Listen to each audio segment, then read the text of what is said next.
Hello friends, education tube में आप सभी का स्वागत है। मैं हूं प्रजापति कुमार और आज लेकर के आ गया हूं जीव विज्ञान से 200 क्वेश्चन आंसर जो कि वन लाइनर के फॉर्मेट में है। यह सभी परीक्षा के लिए उपयोगी है। यह जीव विज्ञान की एनसीईआरटी का एक तरह से क्लास 6 से लेकर के 12 तक का सार है। तो यह बहुत इंपॉर्टेंट क्वेश्चन है जो कि बहुत बार प्रीवियस ईयर में आया हुआ भी है। तो आप बने रहिएगा हमारे साथ शुरू से अंत तक। अगर आपने हमारे चैनल को सब्सक्राइब नहीं किया है तो कर दीजिए, लाइक कर दीजिए, शेयर कर दिए। तो चलिए स्टार्ट करते हैं।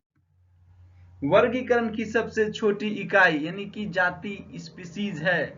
तो सबसे छोटी जो है वर्गीकरण की इकाई क्या होती है, वो होती है स्पीसीज यानी कि जाति।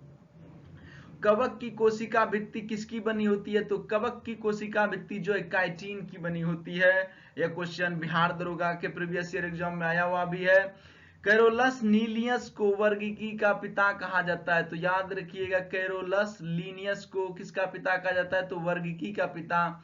जीवाणु तथा नील हरित शैवाल मोनेरा जगत से संबंधित है। बैक्टीरिया और नील हरित शैवाल जो है यह मोनेरा जगत से संबंध रखते हैं।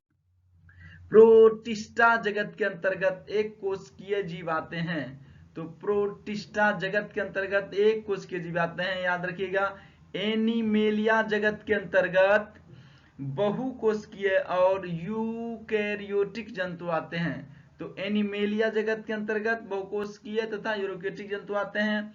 और लीनियस ने जीवों के नामकरण का द्विनाम पद्धति विकसित की थी। तो क्वेश्चन इस तरह से आएगा कि द्विनाम पद्धति किसके द्वारा विकसित की गई थी, तो लीनियस के द्वारा। अरस्तु को जीव विज्ञान का क्या कहा जाता है, तो अरस्तु को जीव विज्ञान का फादर ऑफ बायोलॉजी कहा जाता है, यानी पिता कहा जाता है।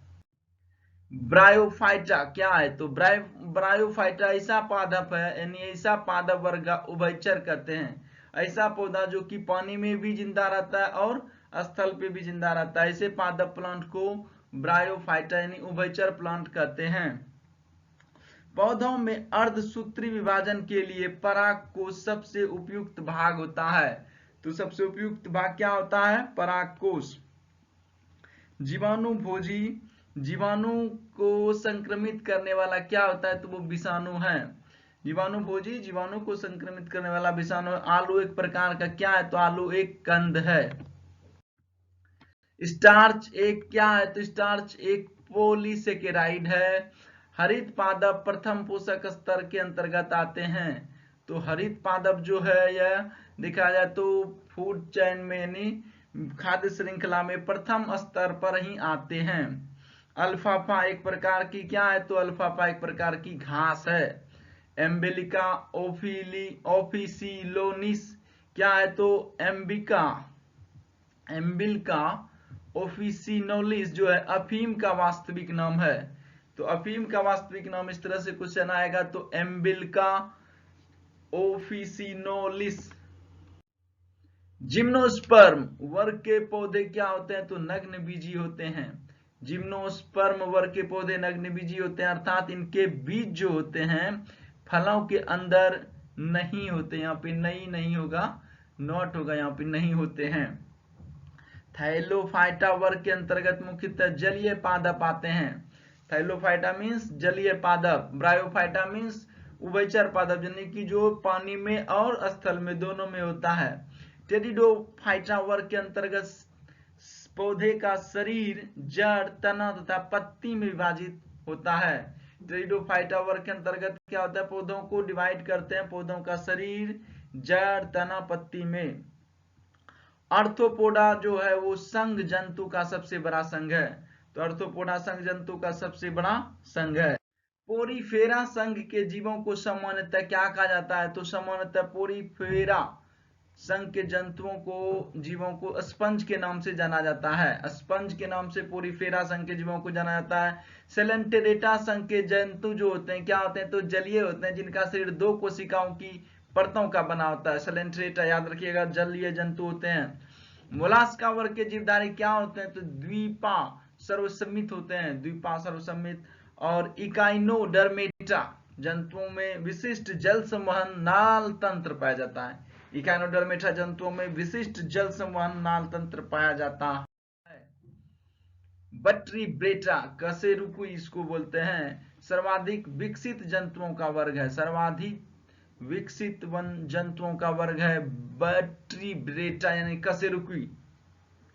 द्विनाम पद्धति का जन्मदाता किसको माना जाता है, तो उसको माना जाता है कैरोलस लिनियस को।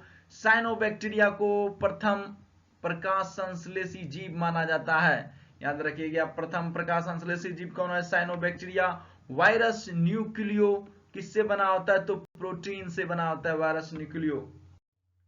WM स्टेनले को वायरस के क्रिस्टल के रूप में सबसे पहले पृथक करने का श्रेय प्राप्त है, तो सबसे पहले वायरस को यानी पृथक करने का WM स्टेनले को, किसको, वायरस के क्रिस्टल के रूप में पृथक करने का श्रेय प्राप्त है WM स्टेनले को।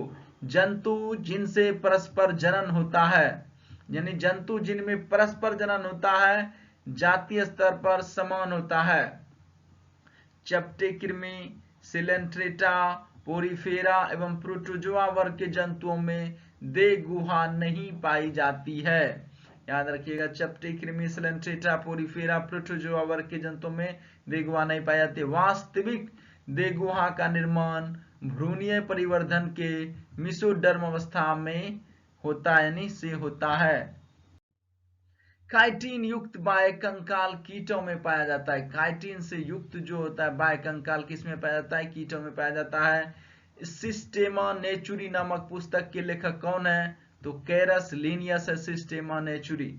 हाइड्रा में बिना मस्तिष्क का तंत्रिका तंत्र होता है, हाइड्रा में बिना मस्तिष्क का तंत्रिका तंत्र होता है। क्षारीय मृदा में हेलोफाइट्स वर्ग के पौधे अच्छी वृद्धि करते हैं, हेलोफाइट्स के पौधे क्षारीय मृदा में पाए जाते हैं।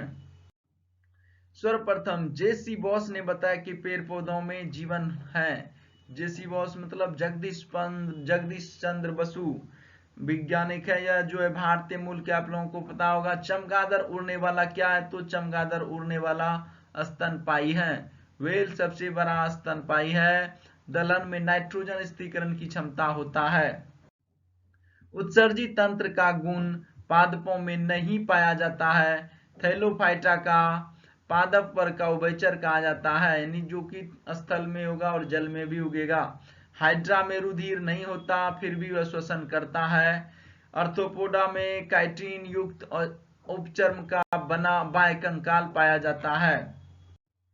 झींगा मछली जो होता है के क्रेफिश तथा सिल्वर फिश अर्थोपोडा संघ के जीव है, याद रखिएगा अर्थोपोडा संघ के जीव झींगा मछली, क्रेफिश और सिल्वर फिश। ऑक्टोपस किसके अंतर्गत आता है, तो ऑक्टोपस मोलास्का संघ के जंतु हैं। मोलास्का संघ के कुछ जंतुओं में नीले या हरे रंग का रुधिर हीमोसाइनिन के कारण होता है। मोलास्का संघ के कुछ जंतुओं में नीले या हरे रंग का रुधिर किस कारण से होता है, हीमोसाइनिन के कारण। उत्क्रम अनुलेखन की क्रिया या डीएनए से डीएनए का निर्माण है। उत्क्रम अनुलेखन की क्रिया क्या है, डीएनए से डीएनए का निर्माण। डीएनए द्विगुणन का सही विधि अपरिमित है। प्रोकैरियोटिक्स तथा यूकैरियोटिक्स का मुख्य अंतर क्या है, तो प्रोकैरियोटिक्स में केंद्रक जो है अनुपस्थित होता है, यूकैरियोटिक्स में केंद्र उपस्थित होता है। वाटसन तथा क्रिकन ने बीडीएनए का मॉडल दिया है। राइबोसोम्स प्रोटीन तथा टीआरएनए के बने होते हैं। राइबोसोम कलाविहीन कोशिका अंग है, यहाँ पे आप देख सकते हैं राइबोसोम क्या है, कलाविहीन कोशिका अंग है। प्रोटीन संश्लेषण में अंतर्द्रव्य जालिका राइबोसोम कोशिकांगों की भूमिका महत्वपूर्ण है। डीएनए पॉलीमरेज एंजाइम न्यूक्लियोटाइड से डीएनए संश्लेषण में काम आता है। और उसके बाद देखते हैं न्यूक्लियस के अतिरिक्त माइटोकॉन्ड्रिया यानी क्लोरोप्लास्ट तथा हरित लवक में डीएनए पाया जाता है। तो पूछा जाता है कि केंद्रक के अलावा जो है सेल में कोशिका में डीएनए कहाँ पाया जाता है, तो माइटोकॉन्ड्रिया और हरित लवक में क्लोरोप्लास्ट में डीएनए पाया जाता है। प्रोकैरियोटिक कोशिकाओं में श्वसन रेस्पिरेशन का कार्य मीसोसोम करते हैं, याद रखिएगा। प्रोकैरियोटिक कोशिकाओं में श्वसन का कार्य कौन करते हैं, तो मीसोसोम करते हैं, जबकि यूकैरियोटिक कोशिकाओं में श्वसन का कार्य माइटोकॉन्ड्रिया करता है। कोशिका भित्ति जो होती है सेल वाल ये पौधों में उपस्थित होते हैं, जबकि जंतुओं में यह अनुपस्थित होते हैं। उसके बाद आता है कोशिका झिल्ली। सेल मेम्ब्रेन एक अर्धपारगम्य झिल्ली होता है, सेमी परमिएबल मेम्ब्रेन होती है। यह कुछ विशिष्ट अणुओं को ही अपने आर पार जाने को देती, इसीलिए इसको बोलते हैं सेमी परमिएबल मेम्ब्रेन। प्रोटीन का निर्माण या प्रोटीन का संश्लेषण कहाँ पे होता है? तो राइबोसोम की सहायता से प्रोटीन का निर्माण और संश्लेषण होता है। माइटोकॉन्ड्रिया को कोशिका का पावर हाउस यानी powerhouse of the cell किसको कहा जाता है? तो माइटोकॉन्ड्रिया को कहा जाता है क्योंकि इसमें श्वसन क्रिया के दौरान भोजन के विखंडन से ऊर्जा उत्पन्न होती है। एटीपी एडेनोसाइन ट्राइफॉस्फेट के रूप में संचित रहती है। गोल्जी बॉडी का मुख्य कार्य क्या है? तो सेल द्वारा संश्लेषित प्रोटीन वसा आदि को पैकेजिंग करना होता है। गोल्जी का बहुत इंपोर्टेंट काम है गोल्जी का प्रोटीन वसा आदि का पैकेजिंग। गोल्जी को कोशिका के अणुओं को ट्रैफिक कंट्रोलर भी कहा जाता है। लाइसोसोम को आत्महत्या की थैली कहा जाता है। तो आप यहाँ पर कर रहे हैं, बहुत इंपॉर्टेंट, आप लोगों को मजा आ रहा होगा। अगर आपने हमारे चैनल को लाइक शेयर सब्सक्राइब नहीं किए तो कर दीजिए। चलिए नेक्स्ट स्लाइड देखते हैं। हरित लबक यहाँ पे है क्लोरोप्लास्ट। क्लोरोप्लास्ट को कोशिका का रसोई घर किचन ऑफ द सेल कहा जाता है। किसको? क्लोरोप्लास्ट को, क्योंकि यह प्रकाश संश्लेषण की क्रिया से भोजन निर्माण करता है। उसके बाद देखते हैं बैक्टीरिया तथा नील हरित शैवाल ब्लू ग्रीन एल्गी की कोशिकाएं क्या होती है? प्रोकैरियोटिक कोशिकाएं होती है ब्लू ग्रीन एल्गी की कोशिकाएं।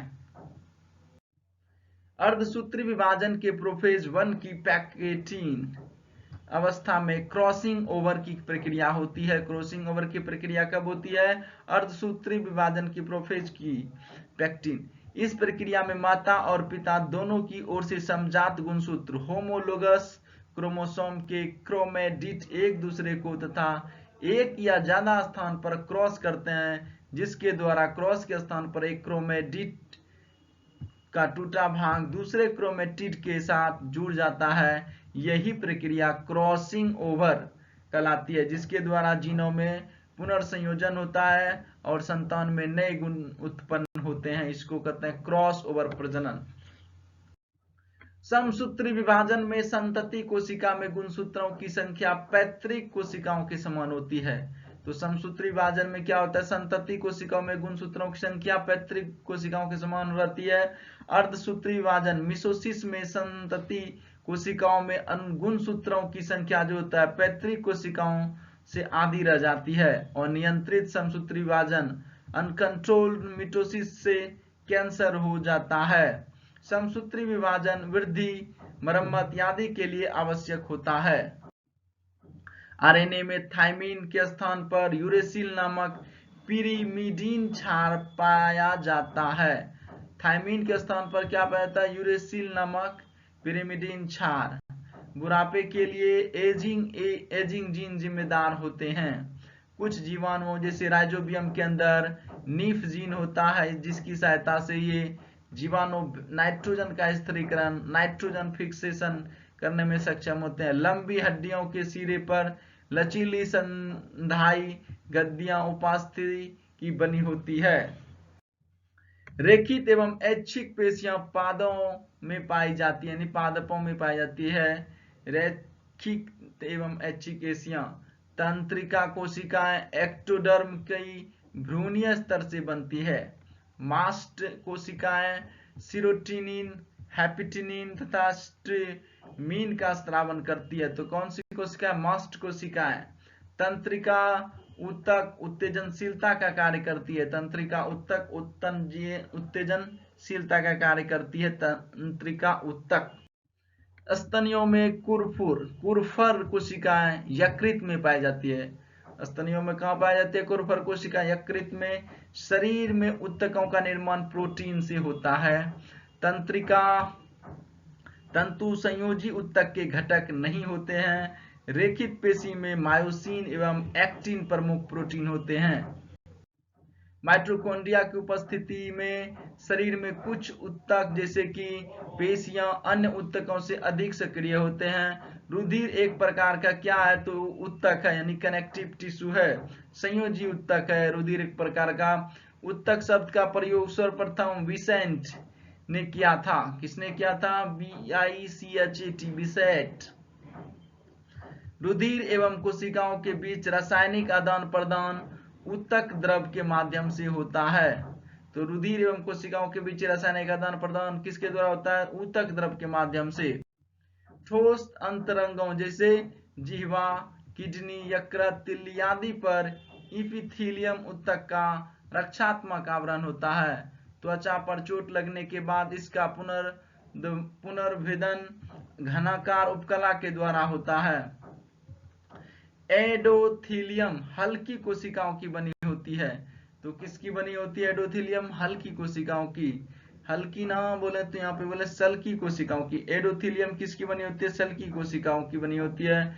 मास्ट कोशिकाएं संयोजी ऊतक में मिलती है।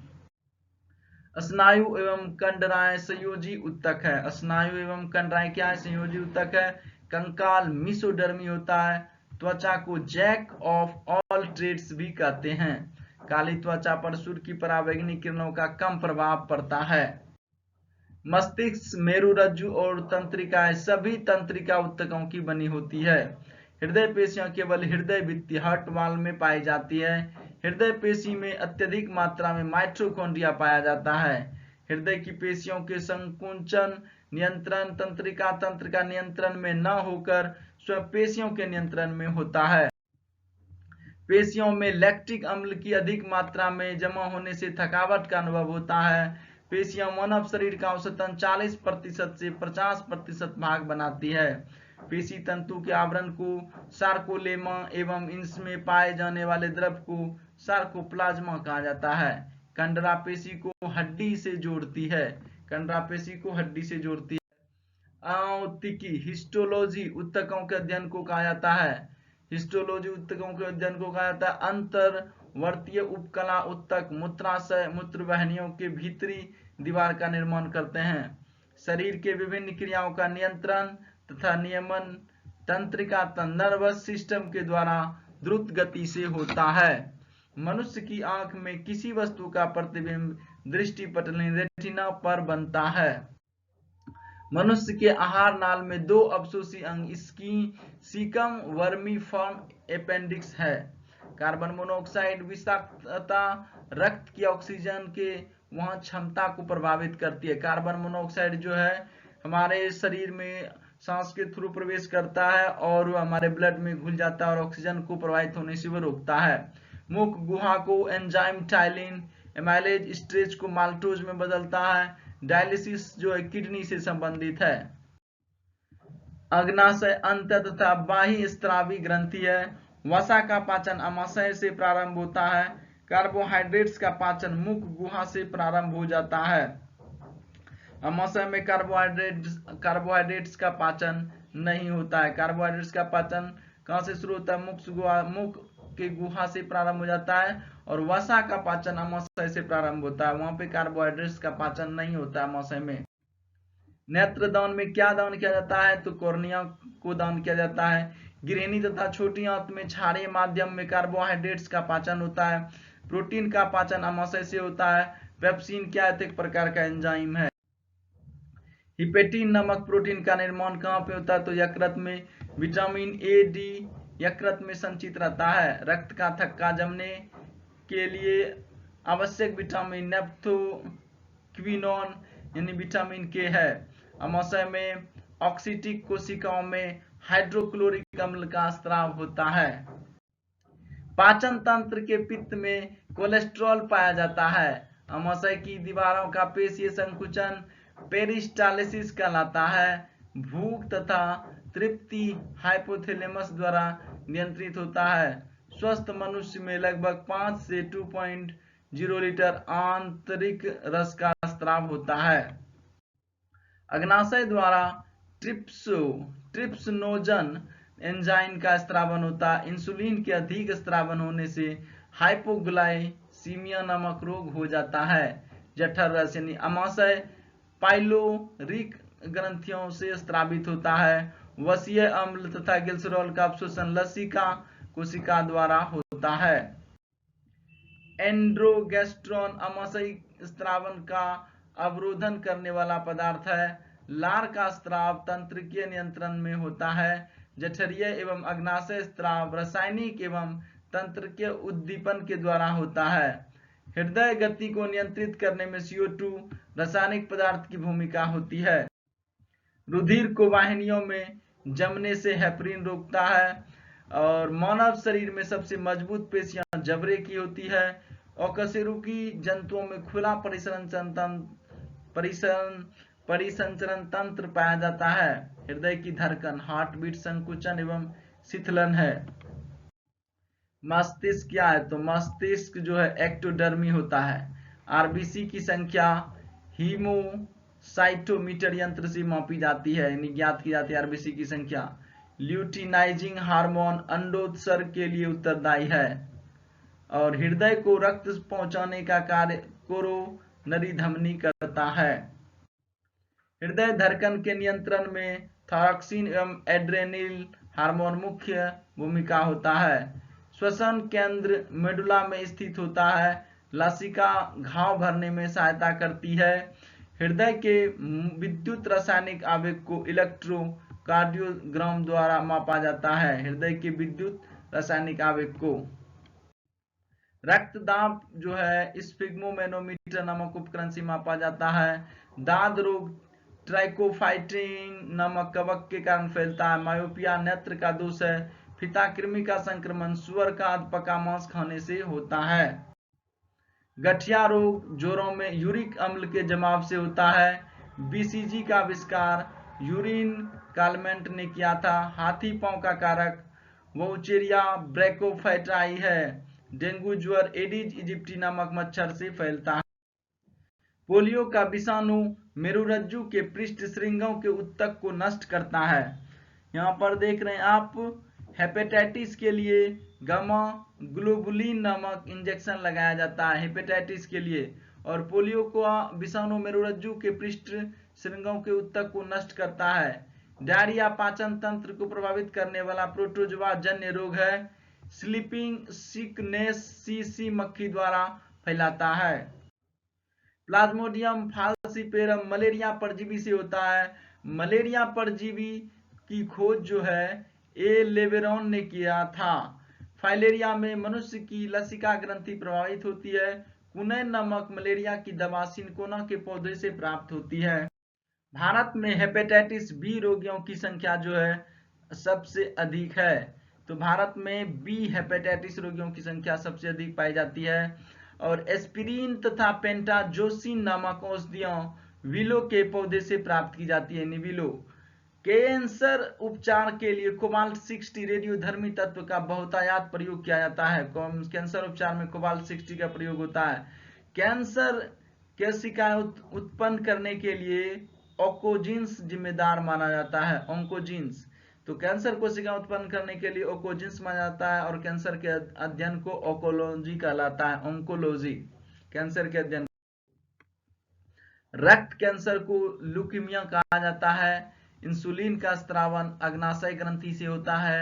अस्थि तथा त्वचा कैंसर सार्कोमा समूह के प्रकार का कैंसर है। पेयजल में नाइट्रेट की अधिक मात्रा होने से ब्लू बेबी सिंड्रोम नामक रोग होता है।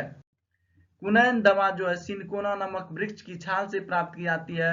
रॉबर्ट कोच ने प्रमाणित किया था पशुओं में होने वाले एंथ्रेक्स रोग सूक्ष्मजीवी जीवाणु द्वारा होता है। हिप्पोक्रेटस को औषधि विज्ञान का पिता कहा जाता है। स्वाइन फ्लू नामक रोग फैलाने वाला वायरस का नाम इन्फ्लुएंजा है, H1N1। लौह तत्व आयरन की कमी के कारण रक्तलपता एनीमिया होता है। आयोडीन की कमी में गलघोंटू ग्वाइटर बीमारी होती है। इम्यूनोलॉजी के जनक एडवर्ड जेनर है। सूरजमुखी तेल हृदय रोगियों के लिए उपयुक्त होता है। ज्वर में रक्त कणिकाओं में सूजन आ जाती है। जापानी इंसेफ्लाइटिस एक विषाणु जनित रोग है। एडवर्ड जेनर ने चेचक के टीके की खोज की। कैंसर कोशिकाओं के अनियंत्रित विभाजन के कारण होता है। हेपेटाइटिस यकृत की बीमारी है। जो विषाणुओं द्वारा होती है। मानव शरीर को कार्बोहाइड्रेट चावल, मक्का, चीनी तथा शकरकंद से प्राप्त होता है। भारत में राष्ट्रीय मलेरिया नियंत्रण जनन NMCP का आरंभ 1953 ईस्वी में हुआ। इटाई रोग का कारक जो है कैडमियम है। MRI तकनीक में शरीर का विस्तृत प्रतिबिंब पाने के लिए चुंबकीय क्षेत्र एवं रेडियो तरंगों का इस्तेमाल किया जाता है। पोलियो एक विषाणु जनित रोग है। रिफेम्पसिन नामक दवा टीबी रोग में प्रयुक्त होता है। किसी जीव के किसी लक्षण विशेष के परिवर्तन को जीन नियंत्रित करता है। किसी जीव के किसी लक्षण विशेष के परिवर्तन को जीन नियंत्रित करता है। वंशागति का भौतिक आधार क्रोमोसोम को कहा जाता है। ओरिजिन ऑफ स्पीसीज नामक पुस्तक के लेखक जो है चार्ल्स डार्विन हैं। प्राकृतिक विवरण के सिद्धांत के प्रतिपादक चार्ल्स डार्विन हैं। स्लीडन तथा स्वेन ने कोशिका सिद्धांत के मत का प्रतिपादन किया था। वंशागति के क्रोमोसोम सिद्धांत का प्रतिपादन वाल्टर सटन ने किया था। लिंग जो है संलग्नता की खोज H मॉर्गन ने की थी। संरचनात्मक जीन अवधारणा में प्रचालक, वर्धक, नियामक जीन होते हैं। मेंडल के नियम के अनुसार अपवाद संलग्नता है। Haemophilia, sickle cell anaemia, thalassaemia एक उत्परिवर्ती जीन के कारण होने वाली बीमारियां हैं। क्रोमोसोम की संरचना DNA एवं प्रोटीन से होती है। एक जीन एक एंजाइम सिद्धांत के प्रतिपादक बीटल एवं टेटम थे। NDRI करनाल हरियाणा के वैज्ञानिकों के भैंस का दूसरा क्लोन विकसित किया गया है। शरीर रचना के क्रेस्टेशियंस वर्गीकरण में लॉबस्टर संबंध होता है। जैव विकास में उत्परिवर्तन का महत्व आनुवंशिक विभिन्नताएं है। आनुवंशिक एवं विकासीय परिवर्तन की संभावना उन जीव जातियों में अधिक होती है जिनमें द्विविभाजन द्वारा प्रजनन होता है। जीन शब्द WL जोहानसन बने ने दिया था। प्रोटीन अणुओं को अमीनो अम्ल कर्म जीन द्वारा नियंत्रित होता है। सर्वप्रथम कृत्रिम जीन का प्रयोगशाला में संश्लेषण डॉक्टर हरगोविंद खुराना ने किया था। ग्रेगर मेंडल ने आनुवंशिकता पर अध्ययन 19वीं शताब्दी में किया। चार्ल्स डार्विन की पुस्तक ऑन ओरिजिन ऑफ स्पीसीज 1859 में प्रकाशित हुई थी। डार्विनवाद की सबसे बड़ी विभिन्नताओं की उत्पत्ति एवं कारणों की व्याख्या का अभाव सबसे बड़ी कमी थी। जीवन संघर्ष में योग्यतम की उत्तरजीविता सिद्धांत चार्ल्स डार्विन एवं अल्फ्रेड रसेल वेलेस से संबंधित है। क्रोमोसोम कॉम्प्लेक्स में पाए जाने वाले आनुवंशिक पदार्थों का जीनोम कहते हैं। एनिलिडा तथा आर्थ्रोपोडा संघ का संयोजक जंतु परिपेटस है। जैव विकास के क्रम में सरीसृप से उड़ने वाले प्रथम पक्षी आर्कियोप्टेरिक्स का विकास जुरेसिक काल में हुआ था। मेंडल ने आनुवंशिकी संबंधी अपने प्रयोग मटर के पौधे गार्टन पी पर किए। ग्रेगर जॉन मेंडल को आनुवंशिकी का जनक कहा जाता है। पटाउ सिंड्रोम जो है, पटाउ सिंड्रोम क्रोमोसोम की संख्या कितनी है 13 की ट्राइसोमी के कारण होता है। वर्णांधता का लाल होना किसके कारण होता है? हरा अंधापन भी कहा जाता है। वर्णांधता का लाल हरा अंधापन भी कहा जाता है। हीमोफीलिया को रक्त स्त्रवन भी कहा जाता है। तो इस तरह से हमने 200 वन लाइनर कंप्लीट किया कम समय में। आई होप आप लोगों को पसंद आया होगा। अगर आपने हमारे चैनल को सब्सक्राइब नहीं किए तो कर दीजिए, लाइक कर दीजिए, सब्सक्राइब कर दीजिए। Thanks for watching.